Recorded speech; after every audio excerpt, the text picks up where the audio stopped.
शाम की हल्की गुलाबी धूप, खेतों से आती ताजा घास की महक और बच्चे आंगन में बैठकर दादाजी के पैरों पर सर टिकाए थे। एक बच्चा बोला, दादाजी, आपने कभी किसी जानवर से भागे हैं?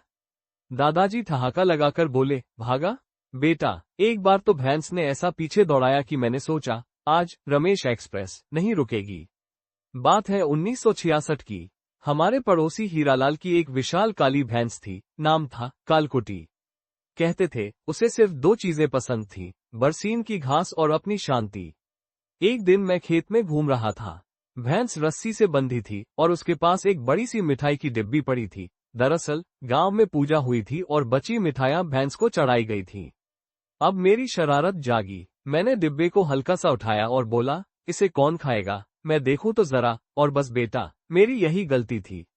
जैसे ही मैंने डिब्बा उठाया, भैंस ने एक लंबी निकाली, रस्सी तोड़ी और पूरी स्पीड में मेरे पीछे। मैं चिल्लाया, अरे मैंने नहीं खाया, सिर्फ देखा था। लेकिन भैंस को तर्क नहीं, बस डिब्बा दिख रहा था।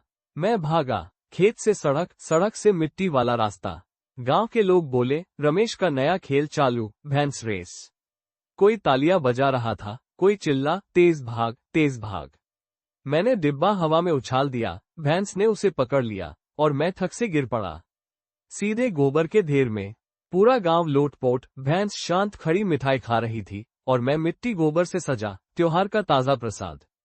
उस दिन से मेरा नाम पड़ा, भैंस रनर रमेश। बेटा, हर चीज हाथ लगाने की नहीं होती, कुछ चीजें दूर से ही ठीक, खासकर भैंस की प्रिय चीजें। और याद रखना, जिंदगी में कई बार हम भागते नहीं हैं, हमें भागाया जाता है। एक बच्चा बोला, दादाजी, अगर आज होता तो लिखते, ग्रैंपा आउटरन्स बफलो। दूसरा बोला, और कैप्शन होता, भैंस के आगे रमेश, रमेश के पीछे गांव। दादाजी ठहाका लगाकर बोले, अगली बार सुनो बेटा, जब भैंस नहीं, सड़क पर पूरी बारात मेरे पीछे दौड़ पड़ी थी और सबको लगा मैं दूल्हा हूं।